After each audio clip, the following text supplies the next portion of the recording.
आप सभी का मेरे चैनल पर स्वागत है। आशा करता हूं कि आप सब स्वस्थ हैं और अपनी पढ़ाई पर ध्यान दे रहे हैं। स्टूडेंट्स, ये नियुक्तिकरण पर है क्योंकि हमने लास्ट वीडियो में भी नियुक्तिकरण किया था। ये उसकी भाग 2 वीडियो है। क्योंकि थोड़ा लंबा टॉपिक है तो मैंने इसको 3 भागों में बांटा है। तो उसमें से दूसरा भाग ये है, आज की जो हमारी सारी वीडियो होगी वो भर्ती के ऊपर होगी, रिक्रूटमेंट के ऊपर होगी कि रिक्रूटमेंट कैसे की जाती है। तो ये जो टॉपिक है ये अभी हम इस वीडियो में करेंगे, भर्ती या रिक्रूटमेंट। तो चलिए वीडियो की तरफ चलते हैं। मेरा नाम आप सभी जानते हैं, प्रदीप खोकर है। लेक्चरर कॉमर्स मेरी पोस्ट है। मैं गवर्नमेंट स्कूल में पढ़ाता हूं और मेरे चैनल का नाम खोकर प्रेजेंटेशन है, ये आप जानते हैं। चैनल अभी तक अगर आपने सब्सक्राइब नहीं किया है तो सब्सक्राइब कर दीजिए, बेल आइकन को प्रेस कर दीजिए सो दैट आपके पास समय पर वीडियो पहुँचती रहे और हम अपने 95% के टारगेट को आसानी से पूरा कर सकें। तो चलिए हम अपना समय अपनी टॉपिक को समझने में लगाते हैं और शुरू करते हैं आज का टॉपिक, नियुक्तिकरण के विभिन्न पहलू। तो आपको पता है कि नियुक्तिकरण के जो पहलू हैं मैंने लास्ट वीडियो में भी आपके सामने रखा था। तो इसमें ब्रीफ में आपके सामने रख देता हूं कि नियुक्तिकरण में भर्ती होती है। भर्ती जो हम इस पूरी वीडियो में पढ़ेंगे, तो भर्ती एक सकारात्मक चरण होता है क्योंकि यहाँ पॉजिटिविटी रहती है। आप लोगों को आकर्षित करते हो कि वो लोग आपकी कंपनी में आवेदन करें। तो जितने भी पद आपकी कंपनी में होते हैं उसके लिए आप प्रत्याशियों को मोटिवेट करते हैं कि वो आपकी कंपनी में आवेदन करें। आगे हम पढ़ेंगे इसको डीपली। फिर नेक्स्ट जो पहलू है वो चयन है। चयन एक नकारात्मक प्रक्रिया है जिसमें जितने भी उम्मीदवार जिन्होंने भर्ती के समय आवेदन पत्र दिए थे उनमें से जो सबसे योग्य है, जो उस पद के लिए सबसे ज़्यादा योग्य है, हम उसका चुनाव करते हैं। तो चुनाव करते समय हम लोगों को जो है धीरे धीरे कम करना शुरू कर देते हैं और जितनी हमारे पद होते हैं उसके बराबर लोगों का चयन करते हैं। इसीलिए इसको नकारात्मक जो है प्रक्रिया कहा गया है। फिर आता है प्रशिक्षण। जब हमने चयन कर लिया तो उसके बाद हम उन कर्मचारियों के ज्ञान और कौशल को उन्नत बनाएंगे सो दैट वो अपने काम को जो भी निष्पादन उन्हें करना है उसकी योग्यता को हम बढ़ा सकें। तो ये दोनों हमारी लास्ट वीडियो में, तीसरी वीडियो के अंदर आपको मिलेगा। अभी हम जो है भर्ती करते हैं। तो सबसे पहले हमें भर्ती का अर्थ समझना जरूरी है कि भर्ती होती क्या है, रिक्रूटमेंट होती क्या है। तो भर्ती कार्य से अभिप्राय एक ऐसी प्रक्रिया से है जो किसी पद या कार्य के लिए जितने संभावित कर्मचारी हैं उनको पहचान करती है, उनको आइडेंटिफाई करती है। भर्ती की अगर परिभाषा की बात करें तो यह वह प्रक्रिया है जिसमें संभावित कर्मचारी को आकर्षित या प्रेरित किया जाता है कि वो संगठन में अपना आवेदन दे, कि वे संगठन में कार्य करने के लिए आवेदन पत्र कंपनी को दे। तो ये इसकी डेफिनेशन थी, ये इसका अर्थ था, मैंने दोनों बता दिए। भर्ती के अगर स्रोत की बात की जाए, जो इसका नेक्स्ट टॉपिक है, तो भर्ती के 2 स्रोत हैं। एक को हम आंतरिक स्रोत कहते हैं और एक बाह्य होता है। ठीक है, तो इसी के बेस पर 2 स्रोत हमने बनाए हैं। एक कंपनी के अंदर से जिसको हम आंतरिक स्रोत कहेंगे और एक कंपनी के बाहर से जिसको हम बाह्य स्रोत कहते हैं। तो डीपली अब इनको पढ़ते हैं क्योंकि ये टॉपिक इसी के ऊपर है। तो शुरुआत जो होती है भर्ती की प्रक्रिया कि भर्ती कैसे की जाती है, पहले रिक्रूटमेंट की प्रक्रिया को समझते हैं, फिर उन दोनों स्रोत को समझेंगे। तो विभिन्न क्रियाएं जो भर्ती की प्रक्रिया में होती हैं वो इस प्रकार से हैं। तो पहला ये होता है कि जो श्रम पूर्ति है, कितने लोगों की जरूरत है हमें अभी, कि विभिन्न स्रोतों की पहचान की जाती है। अब वो स्रोत जो है एडवर्टीजमेंट भी हो सकती है और एडवर्टीजमेंट ही इतना बड़ा माध्यम है कि एडवर्टीजमेंट आप मैगजीन में भी दे सकते हो, आप न्यूज़पेपर में भी दे सकते हो, आप टीवी पर भी ऐड चला सकते हो और there are so many ways जिसके थ्रू हम क्या कर सकते हैं, एडवर्टीजमेंट दे सकते हैं। साथ ही साथ आप देखते हो कि जो स्रोत हैं वो ये भी है कि कंपनी अपनी गेट के बाहर भी क्या करती है, एक नोटिफिकेशन लगा देती है और उस नोटिफिकेशन पे लिख देती है कि हमें इतने लोगों की आवश्यकता है। उसके थ्रू भी वो फिल कर लेती हैं। आगे इसमें पढ़ोगे कि आप कैंपस प्लेसमेंट भी होती है, जो आज के समय में सबसे ज़्यादा चल रही है। कंपनियां कॉलेजेस में जाती हैं और वहीं से क्या कर लेती हैं, लोगों को अपॉइंट कर लेती है। तो और भी बहुत सारे प्रकार हैं। तो उन सभी स्रोतों की पहचान करना सबसे पहला काम होता है। फिर उनकी वैधता को निर्धारण करना कि हमें किस काम के लिए किस प्रकार की भर्ती के स्रोत की जरूरत पड़ेगी, तो वैधता को देखेंगे हम। फिर जो है सबसे उपयुक्त स्रोत, या एक से ज्यादा हैं तो स्रोतों को चुना जाता है जिससे हम उन पदों को भर सकें। रिक्त पदों के लिए जो संभावित कर्मचारी हैं उनको आवेदन पत्र देने के लिए आमंत्रित किया जाता है। अगला स्रोत ढूंढी, उनकी वैधता मतलब उनका विश्लेषण किया गया। फिर उन्होंने जो सबसे उपयुक्त थी उसको चुन लिया, एक या एक से ज़्यादा हो सकती हैं। फिर कर्मचारी को कहा गया कि आप आवेदन पत्र दीजिए। तो इस तरीके से हम भर्ती की प्रक्रिया को पूरा करते हैं। ठीक है, तो प्रक्रिया मेरे हिसाब से आप समझ गए हैं। अब हम चलते हैं वही स्रोत जो हमारी दो हैं। तो सबसे पहली जो स्रोत है वो आंतरिक स्रोत है। आंतरिक स्रोत भर्ती, आंतरिक भर्ती के दो महत्वपूर्ण स्रोत हैं। तो ये आंतरिक स्रोत में मतलब ये दो चीजें आती हैं एक तरीके से, स्थानांतरण और पदोन्नति। आंतरिक स्रोत का अगर मीनिंग हम समझने लगे तो इसका मतलब है कंपनी के अंदर से। जब कंपनी के अंदर से ही हम क्या करें, जो भी पोस्ट हमें चाहिए या जो भी पद हमारा खाली है, जब हम उसको कंपनी के अंदर से भरे तो उसको आंतरिक स्रोत कहा जाता है। तो वो दो प्रकार से फिल की जाती हैं वो सारे पद, या तो उनका ट्रांसफर कर दिया जाता है, स्थानांतरण का मतलब ट्रांसफर करना होता है। स्थानांतरण में क्या होता है कि स्थानांतरण में किसी एक कर्मचारी को एक कार्य से हटाकर दूसरे कार्य पर भेज दिया जाता है। तो जिस काम पर उसको रखा गया था वहां अगर उससे ज्यादा जरूरत कहीं है या और कहीं खाली जगह है तो हम उसको उस जगह पर भेज देते हैं। अब वो एक विभाग से दूसरे विभाग में भी जा सकता है, एक कार्य उसी विभाग में एक कार्य को छोड़कर दूसरे कार्य में भी लगाया जा सकता है। कर्मचारी के उत्तरदायित्व और पद प्रतिष्ठा में किसी भी महत्वपूर्ण परिवर्तन के बिना ये काम किया जाता है।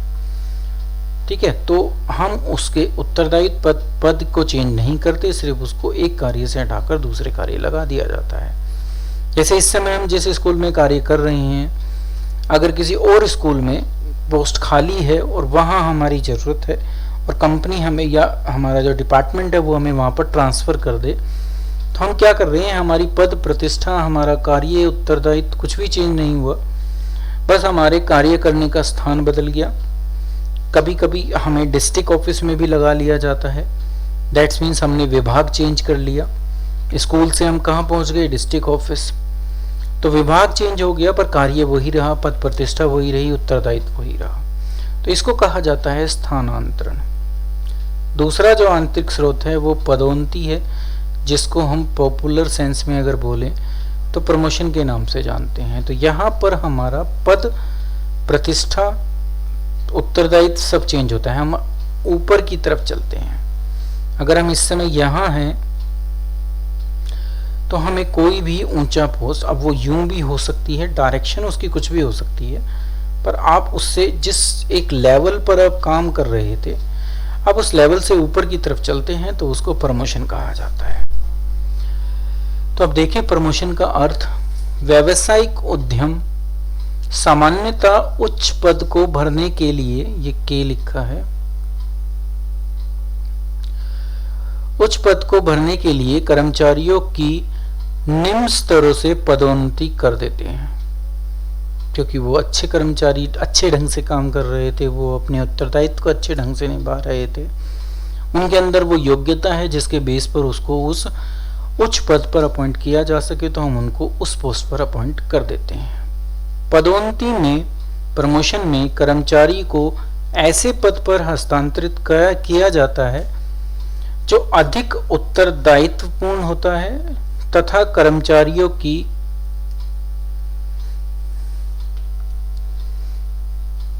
जो है योग्यता के अनुसार होता है। पॉइंट में आगे लिखा नहीं हुआ, पर यही है कि कर्मचारी की जो योग्यता है उसके अनुसार वो पोस्ट होती है। उसके अंदर वो पोस्ट की जो जरूरी क्वालिफिकेशन है, जो भी जरूरी चीजें हैं वो उसके अंदर होती हैं। जैसे अभी हम अगर मान लिया पीजीटी की पोस्ट पर मैं काम कर रहा हूं और मेरी जो प्रमोशन है, अभी मैं ऊपर नहीं ले जा सकता क्योंकि ऊपर मैंने लिखा हुआ है, ठीक है। तो प्रमोशन अगर मेरी वाइस प्रिंसिपल पर कर दी जाए तो ये कहलाएगा प्रमोशन। तो वो पोस्ट फिल कर दी गई वाइस प्रिंसिपल की मेरी जो करंट पोस्ट थी उससे, तो इसको कहा जाता है प्रमोशन पे, जहां मुझे उत्तरदायित्व भी ज़्यादा मिल रहा है और मैं उसकी योग्यता को भी पूरा कर रहा हूँ। जितना एक्सपीरियंस, जितना अनुभव मुझे होना चाहिए वो मेरे पास अवेलेबल है। जो योग्यता उस पर्टिकुलर पोस्ट के लिए डिपार्टमेंट ने या संगठन ने निर्धारित किया वो मेरे पास है।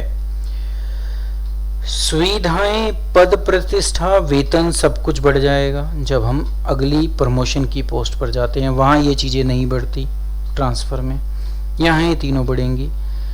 पदोन्नति, कर्मचारी को ऊर्ध्वाधर स्थानांतरण है, मतलब कि ऊपर की तरफ जाने वाला ट्रांसफर है।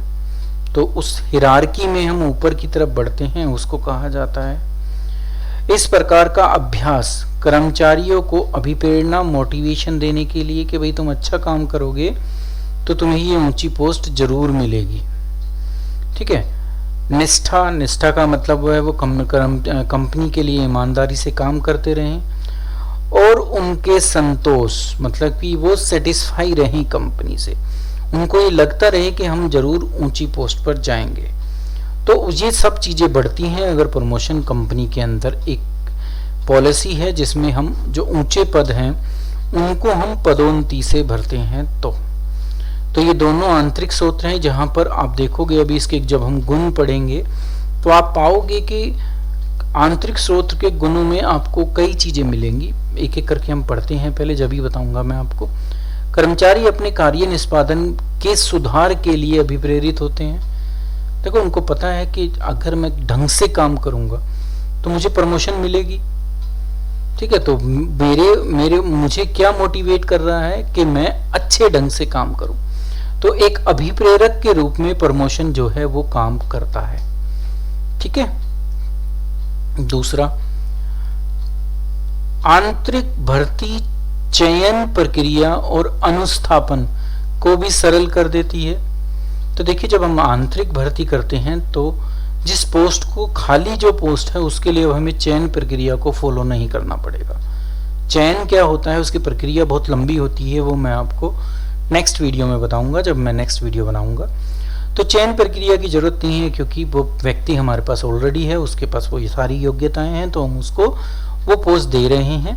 तो चयन प्रक्रिया से नहीं गुजरना पड़ता। अनुस्थापन का मतलब आपने जब पढ़ा ही था कि उनको इंट्रोडक्शन कराया जाता है, उनको इंट्रोडक्टरी ट्रेनिंग वगैरह दी जाती है, कर्मचारी के नियम कानूनों से क्या किया जाता है, समझाया जाता है। तो उसकी जरूरत नहीं है क्योंकि वो ऑलरेडी कंपनी के अंदर ही वर्किंग है, तो उनके साथ उन चीज़ों को करने की जरूरत नहीं होती। नेक्स्ट आता है कि स्थानांतरण कर्मचारियों को उच्च पदों के लिए प्रशिक्षित करने के लिए एक उपकरण के रूप में काम करता है। तो ट्रांसफर हम इसलिए करते हैं, स्थानांतरण हम इसमें करते हैं चाहे वो एक विभाग से दूसरे विभाग में कर रहे हो और या एक जगह से दूसरी जगह कर रहे हो, जिससे वो जो हायर पोस्ट है उसके लिए प्रशिक्षित हो जाएं कि किस प्रकार से ऊंचे पद पर कार्य किया जाता है। तो स्थानांतरण कभी कभी हम उत्तरदायित्व चेंज कर भी करते हैं सो दैट वो नई पोस्ट के लिए तैयार हो जाएं। स्थानांतरण से यह भी लाभ है कि अतिरिक्त विभागों से कार्य शक्ति का स्थानांतरण किया जा सकता है या वहां जहां कर्मचारियों की कमी है। तो देखिए जब ट्रांसफर एक ऐसी कंडीशन में भी किया जाता है कि जब किसी एक कंपनी के अंदर, अगर हम बात करें कि कंपनी का एक विभाग है जिसको हम उत्पादन विभाग के नाम से बोल रहे हैं, अभी उत्पादन विभाग में जो रिक्वायरमेंट है, इसको हमने R से दिखाया है, वो 5 लोगों की है, पर वहां अभी जो एक्चुअल वर्कर हैं वो सिर्फ 3 हैं। एक दूसरा विभाग है जिसको हम विक्रय विभाग के नाम से अभी संबोधित कर रहे हैं, वहां जो है रिक्वायरमेंट जो है वो 5 की है, और वहां इस समय जो एक्चुअल स्टाफ काम कर रहा है, रीजन कोई भी हो सकता है, मान लिया वहां पर 7 लोग काम कर रहे हैं, तो आप देखिए दोनों में डिफरेंस क्या है। यहां जरूरत 5 की है पर काम ज्यादा कर रहे हैं, तो इसका मतलब 2 खाली हैं हमेशा, तो 2 जो कर्मचारी है वो खाली है। यहां एक ऐसा डिपार्टमेंट है जहां जरूरत तो 5 की है पर लोग 3 ही काम कर रहे हैं, तो यहां 2 लोगों की शॉर्टेज चल रही है, यहां पर 2 लोग कम हैं और यहां वो 2 लोग ज्यादा हैं। तो क्या किया जाता है, स्थानांतरण के माध्यम से जहां पर ज्यादा होते हैं उन कर्मचारियों को शिफ्ट कर दिया जाता है दूसरी तरफ, जिससे अब यहां पर भी एक्चुअल जो न्यू एक्चुअल की बात करें, नए जो हैं वो 5 रह जाएंगे और यहां पर भी वो कितने हो जाएंगे, 5। तो जितनों की जरूरत थी, requirement is equal to actual strength उस एक पर्टिकुलर विभाग में। ठीक है, तो स्थानांतरण का ये भी यूज किया जाता है। लास्ट है आंतरिक स्रोतों से पदों की पूर्ति कर्मचारियों के बाह्य स्रोतों की भर्ती से तुलना में अधिक सस्ती होती है। पैसा यहाँ लगता ही नहीं है, चयन प्रक्रिया से नहीं गुजरना, जितना पैसा उसमें लगना था वो सारा बच रहा है, उनका अनुस्थापन नहीं करना, उनकी कोई ट्रेनिंग नहीं करनी, तो जितना भी पैसा लगता है वो सब बचता है। सस्ता भी ये इसलिए पड़ता है कि यहाँ हमें ज़्यादा सोचना नहीं पड़ता, हम उन कर्मचारियों से ऑलरेडी वाकिफ होते हैं, तो बहुत सारी चीज़ों में हमें फ़ायदा हो जाता है। तो ये थे आंतरिक स्रोत के गुण। अब हम इसकी कमियां या जिनको हम दोष कहते हैं वो भी देख लेते हैं। एक बार मैं इसको रब कर दूं। अब हम जो पढ़ेंगे नेक्स्ट टॉपिक वो पढ़ेंगे आंतरिक स्रोतों के दोष, क्या कमियां क्या हैं इसमें। तो दोष आ गए, अब आंतरिक स्रोत के दोष देख लीजिए। पहला दोष है कि नई प्रतिभाओं के संस्था में प्रवेश के अवसर कम हो जाते हैं। तो देखो हम पुरानों से ही काम चला रहे हैं, अब चाहे प्रमोशन हो और चाहे ट्रांसफर हो, दोनों ही केस के अंदर वो ऑलरेडी कर्मती के ही कर्मचारी हैं, तो नई प्रतिभा कभी भी डिपार्टमेंट में नहीं आ पाएगी अगर हम पूरी करें। तो इसलिए कभी भी आंतरिक स्रोत को 100% पोस्ट भरने के लिए यूज नहीं किया जाता। अलग अलग विभागों में, अलग अलग कंपनियों में भी रेशो अलग अलग हो सकती है, कहीं ये 75-25 की होती है, कहीं पर ये 50-50 की होती है, और कुछ केसेस में ऐसा भी होता है जहां पर 25-75 होता है। ये इंटरनल सोर्स से, आंतरिक सोर्स से, ये एक्सटर्नल सोर्स से जो हम आगे पढ़ेंगे। तो रेशो अलग अलग हो सकती है, तो नई प्रतिभा का अवसर नहीं मिलेगा जब हम आंतरिक स्रोत को यूज करेंगे।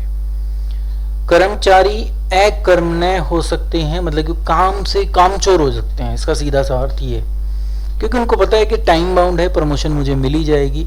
तो जब समयबद्ध प्रमोशन होती है, पदोन्नति होती है, तो लोग थोड़ा निकम्मे बन जाते हैं कर्मचारी। तो ये एक दोष है। कोई भी अगर नई संस्था है तो उसके पास आंतरिक स्रोत का उपयोग करने का ऑप्शन ही नहीं होगा, तो ये एक समस्या है, उनको बाह्य स्रोत को ही यूज करना पड़ेगा।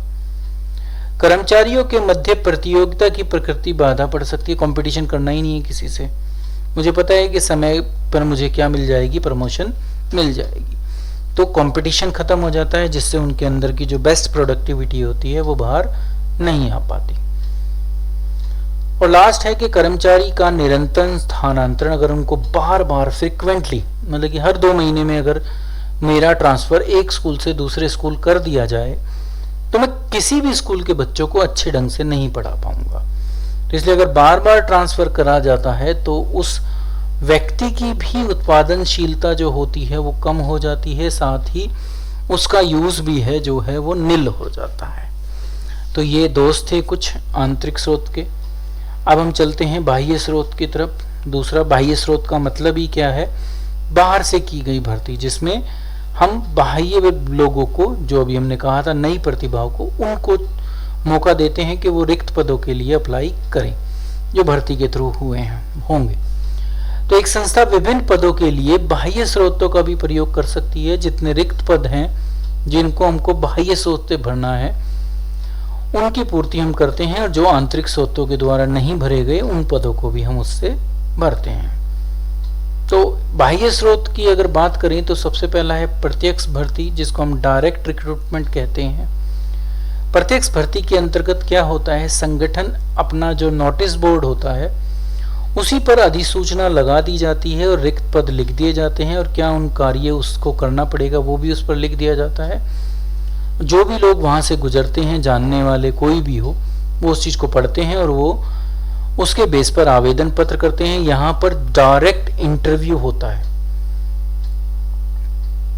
नॉर्मली, या अगर कोई स्किल है तो स्किल टेस्ट होता है, तो वो डायरेक्ट होता है, उसके लिए उनको कुछ नहीं होता। डेट बर्थ पर डेट उस नोटिस बोर्ड पर ही लिखी होती है किस दिन होगा, और साथ के साथ इनका चुनाव हो जाता है। ज्यादातर ये जो या तो अनस्किल्ड वर्कर हैं जिसके अंदर कौशल की कोई खास जरूरत नहीं है, उनकी भर्ती इस तरीके से होती है, या सेमी स्किल्ड जो वर्कर होते हैं उनकी भर्ती इससे की जाती है।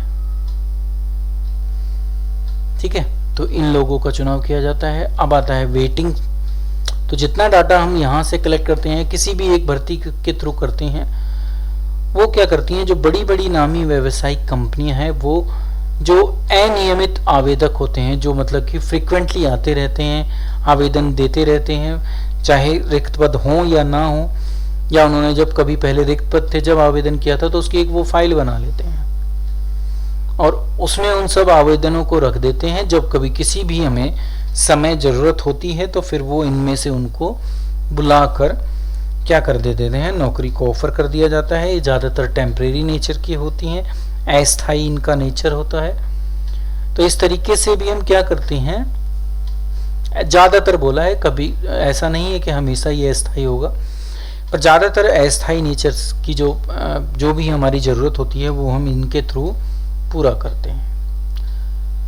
नेक्स्ट आता है विज्ञापन, एडवर्टीजमेंट, जिसको आप सबसे अच्छे ढंग से जानते हैं। समाचार पत्र के माध्यम से विज्ञापन या व्यावसायिक पत्रिकाओं का प्रयोग कर सामान्यतः तब किया जाता है जब विस्तृत विकल्पों की आवश्यकता पड़ती है। देखो वहां से जो ये दोनों हमने अभी पढ़े, ये दोनों ही ऐसी सोर्स हैं जिनमें आपके पास लिमिटेड ऑप्शन होंगे। हर व्यक्ति तो आपके नोटिस बोर्ड को नहीं देखेगा, हर व्यक्ति ने तो आपकी कंपनी में अप्लाई नहीं कर रखा, तो यहाँ से जो ऑप्शन मिलते हैं कंपनी को वो लिमिटेड होते हैं। पर जब हम एडवर्टीजमेंट की बात करते हैं तो एडवर्टीजमेंट में हमारे पास विकल्प ज़्यादा हो जाते हैं, क्योंकि उन सब लोगों तक इंफॉर्मेशन पहुंच जाती है जो भी उस पर्टिकुलर क्वालिफिकेशन को रखते हैं। तो अब वो चाहे विज्ञापन हम मुख्य समाचार पत्र में दें या किसी में भी दें, उसके थ्रू हम जब ज़्यादा विकल्पों की हमें ज़रूरत होती है तो हम विज्ञापन को यूज़ करते हैं। ये थोड़ा महंगा भी होता है, वहाँ उतना पैसा नहीं लगता दोनों ही केसेस में।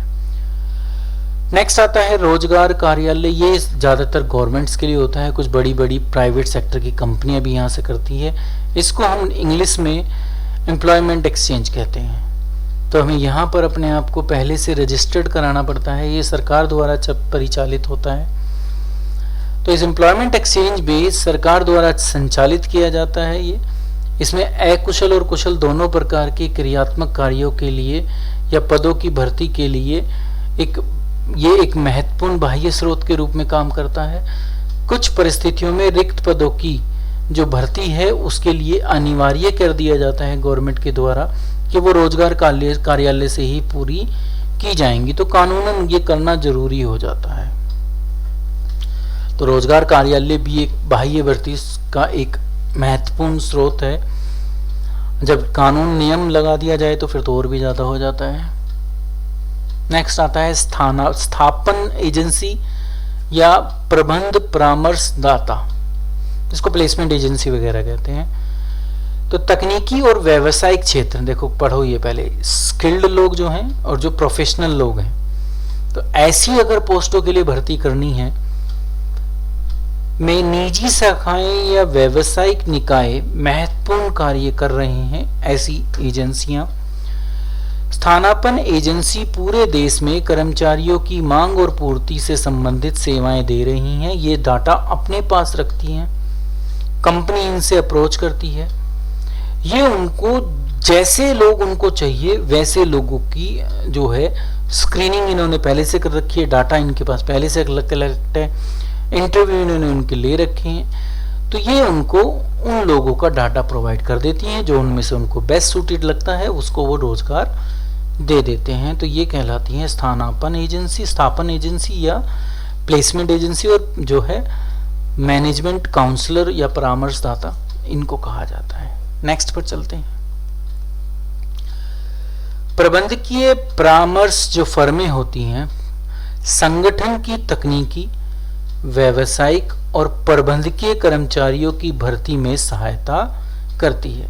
तो किसी भी संगठन को ये किस प्रकार के लोगों की भर्ती में सहायता करती हैं? जहां पर तकनीकी ज्ञान की आवश्यकता है, प्रोफेशनल डिग्री की आवश्यकता है, या जो मैनेजमेंट के लोग हैं, मतलब एक तरीके से कहा जाए तो जो हायर पोस्ट हैं उनकी जो भर्ती है वो इसके थ्रू की जा सकती है।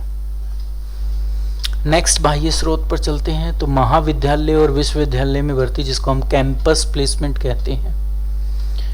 तो ये आपने बहुत देखा है, 3 इडियट फिल्म देखी है तो आपने उसमें भी देखा था कि प्लेसमेंट मिलती है, ठीक है। तो कैंपस प्लेसमेंट उसी को कहा जाता है जब जो है कंपनियां, विश्वविद्यालय या जो प्रबंधकीय संस्थान होते हैं या टेक्नोलॉजिकल इंस्टीट्यूट होते हैं उसमें जाकर तकनीकी, व्यावसायिक, प्रबंधकीय पदों की भर्ती करती हैं। तो आज के समय में ये बहुत लोकप्रिय स्रोत है। इसके थ्रू लोग जो है बहुत बड़े बड़े लेवल के लोगों को अपने से जोड़ते हैं। और कुछ साल पहले यहाँ दिल्ली यूनिवर्सिटी में से एक बच्चे को 38 लाख का जो है पैकेज मिला था। वो किस कोर्स में रजिस्टर्ड था? इकोनॉमिक्स ऑनर्स में।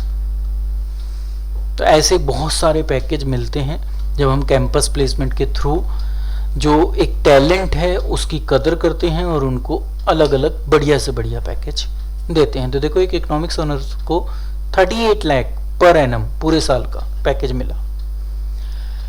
तो ये एक बहुत इंपॉर्टेंट स्रोत है एक नए कर्मचारी के लिए भी और एक संगठन के लिए भी। नेक्स्ट आता है कर्मचारियों द्वारा अनुशंसा। अनुशंसा का मतलब है रिकमेंडेशन। तो कर्मचारी ही बताता है कि आप इनको रख लो, ये मेरे जानने वाले हैं, या जो भी रीजन है, हो सकता है उसके रिश्तेदारों कोई भी हो। तो जब कर्मचारी रिकमेंडेशन दे तो उसके बेस पर भी हम क्या करते हैं, बाह्य स्रोत के माध्यम से जो है भर्ती की प्रक्रिया को पूरा कर सकते हैं।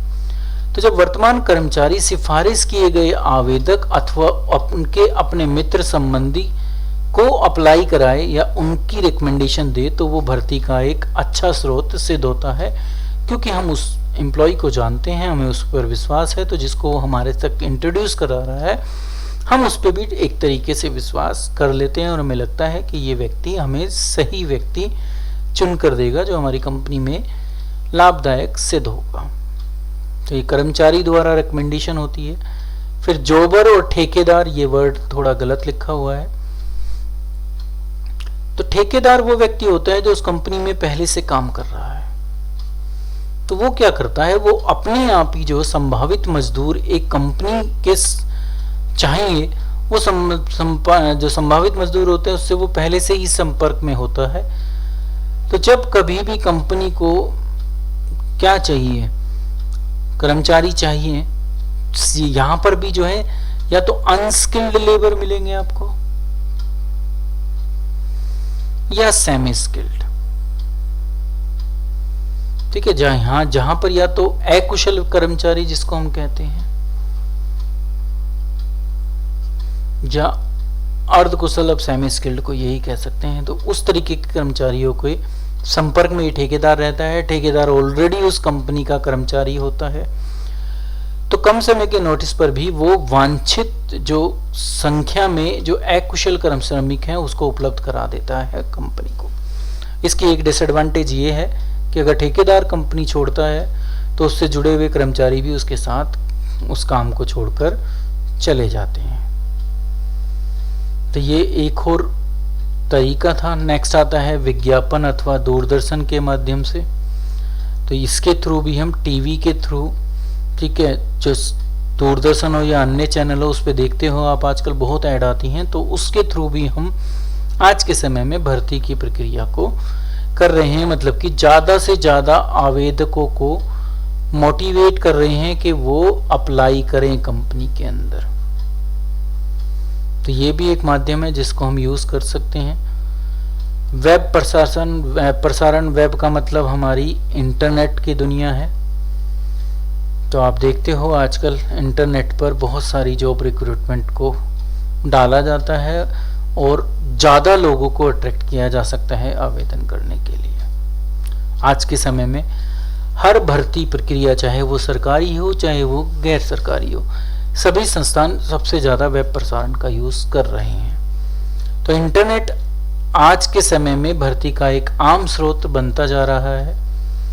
ऐसी कुछ वेबसाइट विशेष रूप से बनाई गई हैं या समर्पित की गई हैं जो कार्य पाने के इच्छुक या नए प्रवेशकों से संबंधित सूचनाएं देते हैं। तो ऐसी बहुत सारी आपने देखी होंगी साइट्स हैं जो क्या करती हैं, जैसे शादी के लिए बहुत सारी साइट्स हैं, ऐसे ही नौकरी के लिए भी। जैसे मेरी नौकरी से ही याद आया कि naukri.com ये एक साइट है जहां पर जो भी लोग एम्प्लॉई हैं वो अपने आप को रजिस्टर करते हैं, एम्प्लॉयर भी रजिस्टर करते हैं और उनके माध्यम से वो लोगों का सिलेक्शन करते हैं, इंटरव्यू वगैरह, जो चयन की प्रक्रिया आगे होती है, आवेदक यहाँ से मिल जाते हैं। तो ये एक उसका माध्यम है। इसी के साथ भर्ती के जो बाह्य स्रोत हैं उसके अब लाभ और या सीमाएं या कमियां देखते हैं। तो सबसे पहले लाभ देखते हैं। तो अगर हम बाह्य स्रोत के लाभ की बात करें तो पहला है कि योग्य कर्मचारी मिल जाते हैं, क्योंकि हमारे पास ऑप्शंस बहुत ज़्यादा हो जाते हैं। मल्टीपल ऑप्शन है जिसमें से हमें चूज करना है। विस्तृत विकल्प वो भी आ गया। योग्य कर्मचारी का मतलब उनमें वो योग्यता होगी जो उस पोस्ट के लिए हमें चाहिए, और बहुत सारे लोग अप्लाई करते हैं तो एक विस्तृत विकल्प हमारे सामने आता है। नई प्रतिभा आती है। सारे स्रोत में जो भी आएंगी, यंग जनरेशन अप्लाई करेगी तो नई प्रतिभा हमारे सामने आती है।